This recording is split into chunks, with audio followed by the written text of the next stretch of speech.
Conscious, I don't want to be taking up too much of your time, but I just to drill into one other big outcome was the election of Michael Mcnamara to Europe. Patricia, is it possible Michael Mcnamara could be on the ballot for the next general election in Clare, even though he has succeeded in going to Brussels? I think you better ask him that. Don't be asking me. Go on. I was answering those. You do it now. Well, we do have an interview lined up with him this week, and it will be one of the questions. Which was that's grand. Yeah. I don't know. I would have thought, he's got a great vote for Europe, and he's indicated that he wants to go to Europe. I think he would be a great asset for us in Europe. Whether the Dáil suits him, he tries to achieve something. I think that he's not happy to just go along and vote and do the thing. He wants to have substance, and he wants to show something for the people and get change and deliver. I don't think the Dáil can do that. You can't do that now. It might change in the next time round. But could he be a potential Tony Gregory if he was to be in, and then achieve something big as a power broker, in that regard? Well, I think that's something that will have to be decided, or he would have to make a decision if and when the election is called. And I keep saying that about the circumstances of the election and when they're called. As I say, we have this great love-in now between Fianna Fáil and Fine Gael in particular, where and they did it in the Europeans, because I was down there watching the votes. One of the fascinating elements of the European election, just to step away from Michael a minute, just on that point, Patricia, there was a lot made of Paul Gavin's transfer to Kathleen Funchian at 62%. This is old style politics. This is wonderful. This gets her over the line. It does it. If you look at the last and the second last count, the transfer of Mullins to Fianna Fáil and the transfer of Kelleher's surplus, that was 65 and 64% Fine Gael to Fianna Fáil. That was, I know it's a European election, and you Cork to Cork. Cork to Cork. Yeah. I'm not a bit of it, but the Cynthia Nagorko was in that mix as well. Cork to Carlow, Fianna Fáil to Fine Gael.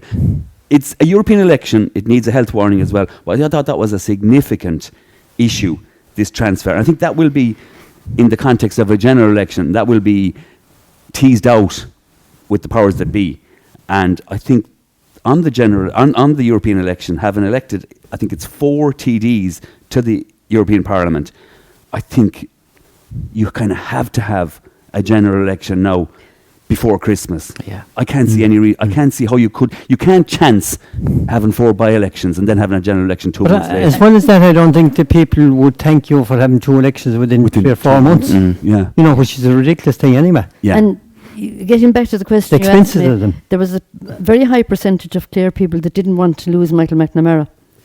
But they still. Just on that, you're thinking he could still. So do you view it as he's actually more to offer the county by being in Europe, as opposed to the narrative that we're voting for him, but he's a huge loss to Clare as a TD? I think that they saw the benefit of having someone like him in Europe, because they could see what he did, and I suppose maybe a lot of it was, and we're talking about the videos.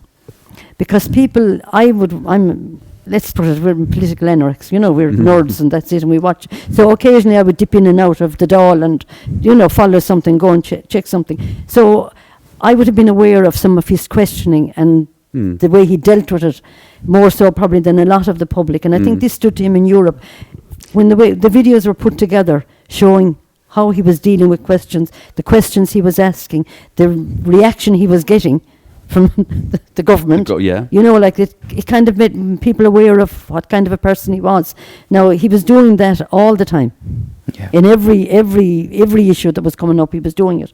So, in that sense, it brought that out, so people now see a side of him that they didn't see before. So I think that even more so, some people would want him back in Clare again. I think when you look at, I think Michael will go over now in July to Brussels or Strasbourg or wherever. He's gone into a parliament with 720 people. Now, I know what you're saying. I know him in East Clare, and there's an element of frustration with the political process, often with Michael.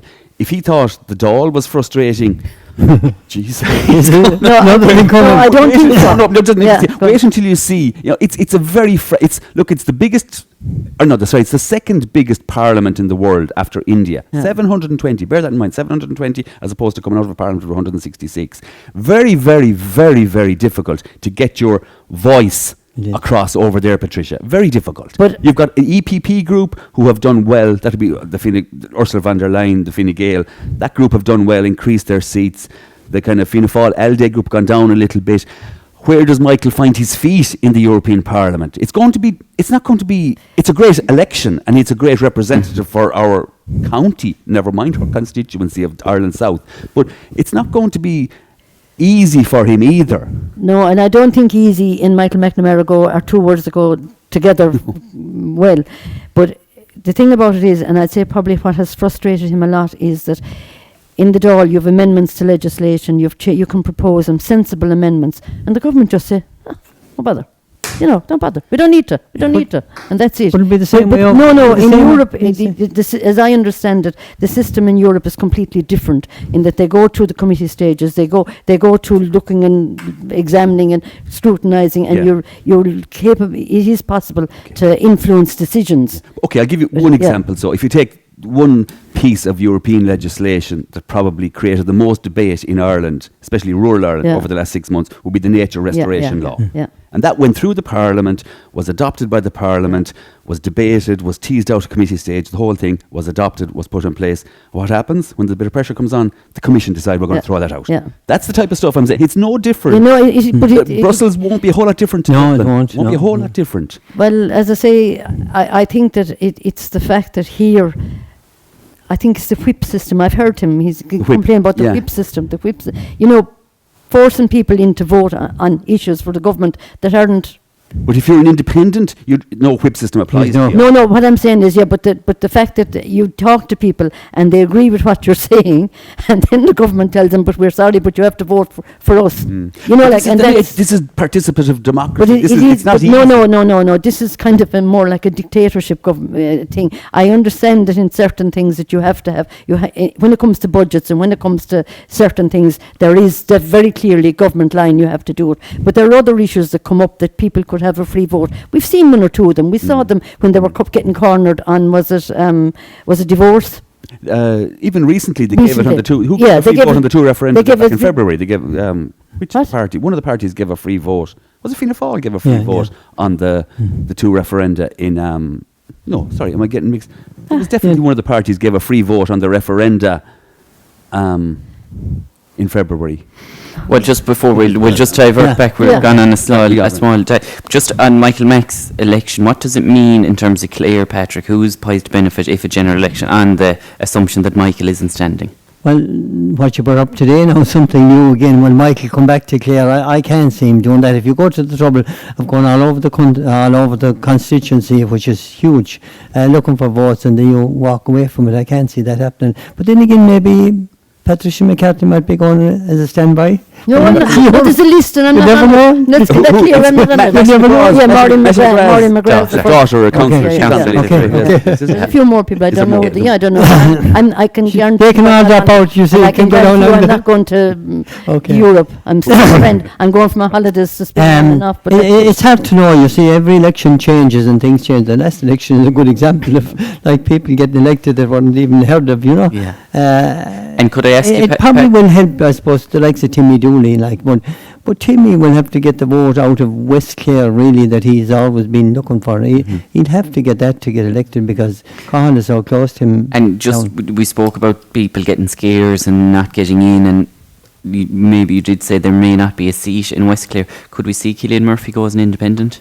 I wouldn't think so. No. Look, I can't speak for anyone, but like Cillian knows that it's almost impossible to get elected in West Clare, and everybody back there knows it's almost impossible. And what hope do you have as an independent? Like, you're out in the corner. Like, what contact has he in East Clare? What contact has he in Innis?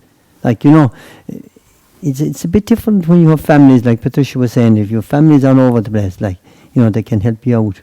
But like, that's something that's been thrown out there. Cillian is a level-headed fella. Patricia, there was a lot of pats on the back for Michael McNamara after he got elected. Notably, 2 of the people praising him were Senator Martin Conway and Deputy Violet Ann Wynne. Was it more of a thank you, Michael, there's more votes for us, or congratulations? No, I'd say it was genuine congratulations. I don't think, again, we're discussing it. Are they having the same conversation? Is he going to decide to come back?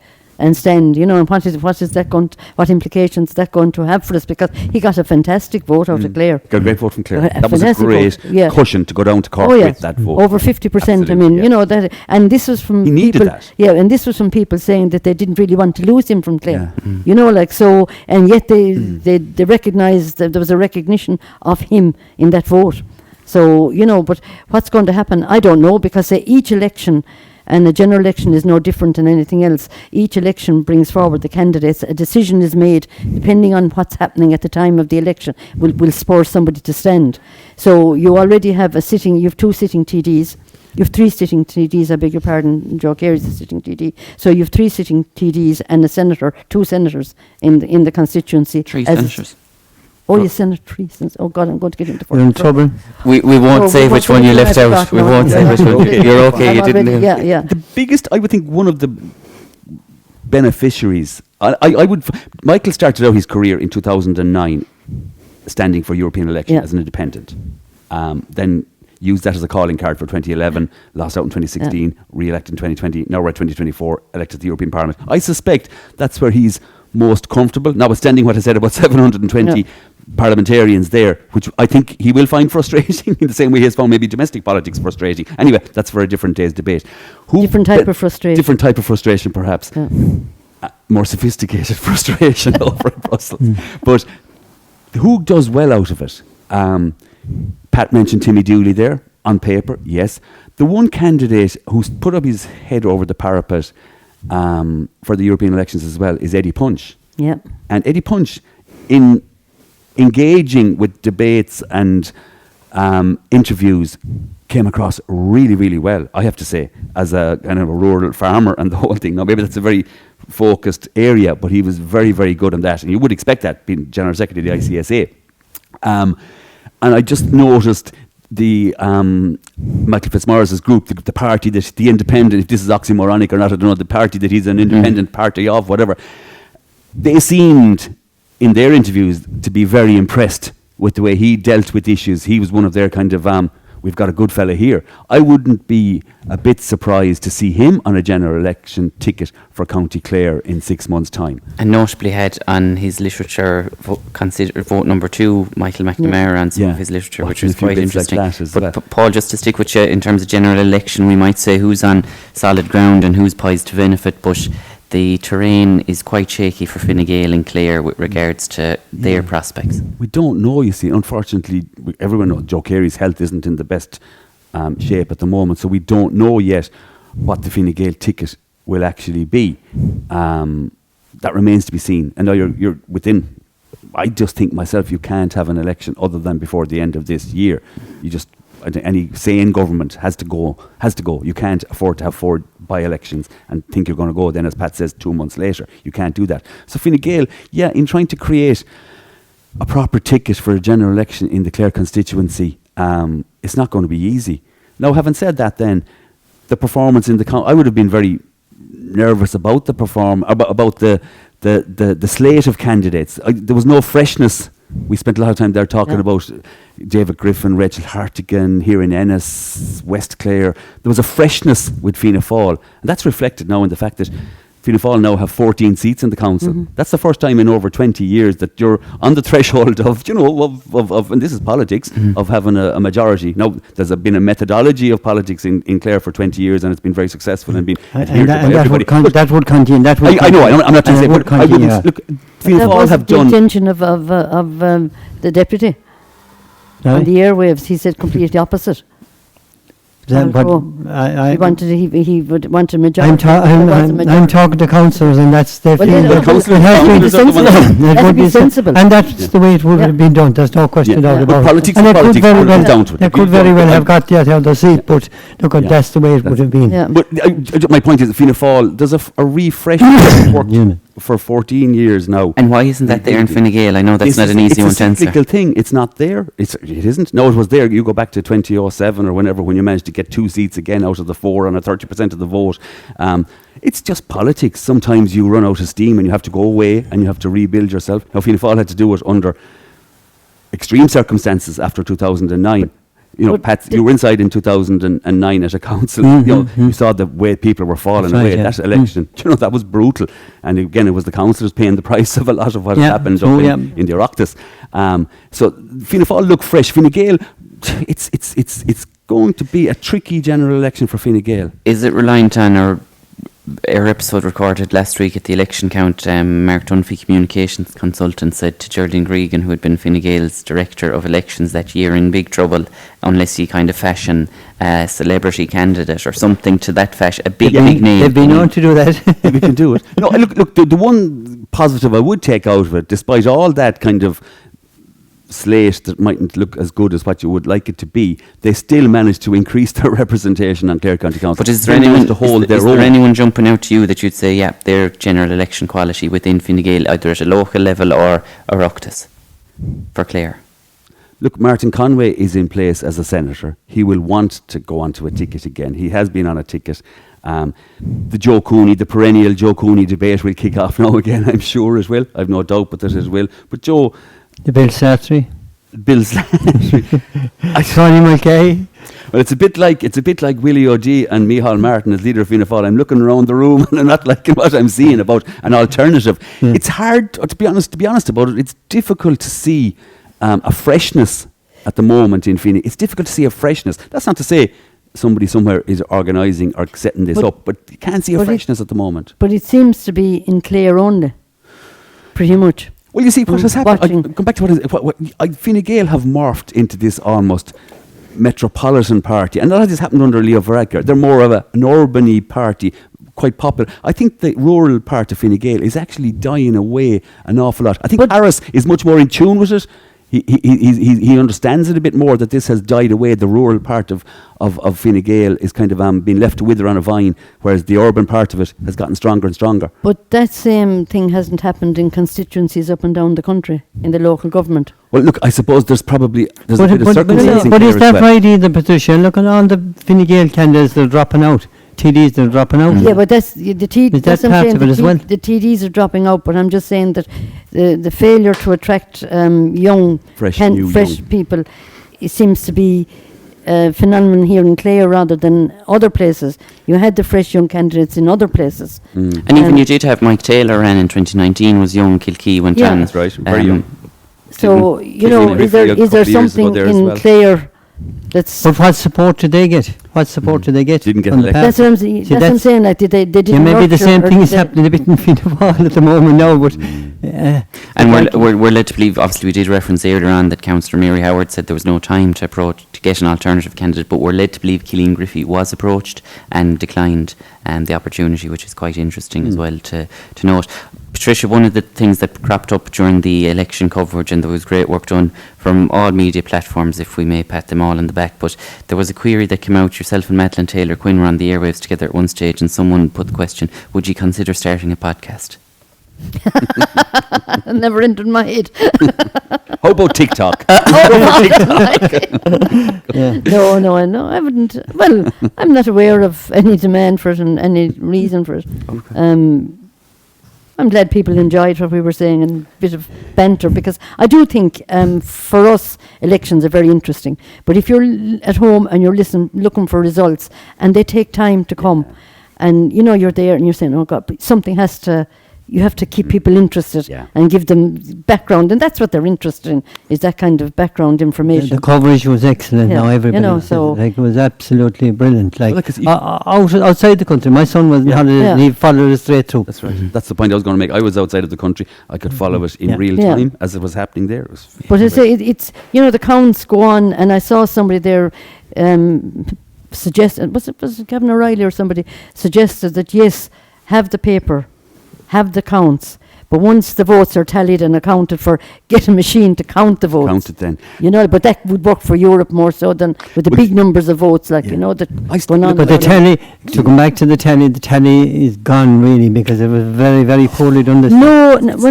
Poorly done this time. In Patches, it was quite off in West Clare. And it was, but take the Shannon electoral area. They were all saying about Michael Begley's vote, but somebody had mentioned to me someplace that there was more than 600 for Michael Begley, even though that's what the tally was saying. Looked at the sheet, box from Clonlara not missing, that's the thing. that wasn't included on the list, and a box from Shannon that weren't included. If you're doing and the tally, It wasn't. Yeah. It wasn't as organised as No. would be, or the people didn't have the sheets were very long. We had 13 candidates, and it was just impossible to looking over the counter. And I stood up beside Anne Arthur O'Brien and one said, and the Kilrush box was coming out, and she was looking, trying to find it. I said, "Look, I'll call them out, you." That's what I was doing. you need. Yeah, I and she went in said, at "Look, 8:30 in that's the morning." wonderful." She said, "I wish I Yeah. had that for the last Personnel. box." Yeah, I went in at 8:30 in the morning like that, and they were all sitting up, and they were all business and everything else. And like that, you saw, I was stood alongside somebody, and they were really struggling to see. And I said, Well, you couldn't. I The call out sheets the were names. too long. I The was sheets calling were out too the long. names, calling out the names, Yeah. and Yeah. that was it. You know, like, And in fairness, Yeah. the staff inside are excellent. They give you a Excellent. chance, Yeah, yeah, yeah. but they They're can. There's a limit to what they can Yeah. do, you know. And they get an eye. I suppose they should be getting an eye, but what goes on outside, everybody's kind of Yeah. Trying to. doing their own But thing. what I found in the count in Cork, as I went down to see what was happening in the count in Cork, that they wouldn't let, you know how here you can put your hand in and touch a ballot paper. Under no circumstance yeah. could you touch a ballot paper. And I suppose rightly so. Yeah, rightly Yeah, so, well, yeah. because they said a mark could go on a ballot Yeah, yeah. paper. Yeah, it and can, it could, it can, yeah. it can. So, yeah. Can, yeah. Perfect. And just for the record then, the breakdown as we go for the 28, the class from 2024 to 2029, Fianna Fáil 14, Fine Gael 9, Sinn Féin 2, Independents 3, and the Greens none. Obviously lost their seats, Social Democrats none, everyone else Labour. Many thanks to Patrick Keane, to Patricia McCarthy and to Paul Bugler for joining us, to our production team, Luke and Shane involved in the background. This broadcast was from the Clare Echoes headquarters here in Ennis. And we see Paul Bugler sporting a lovely tan. Patricia McCarthy has mentioned going on holidays. Patrick has said Cillian Murphy's gone away. So I just think on that note, for a couple of days to kill.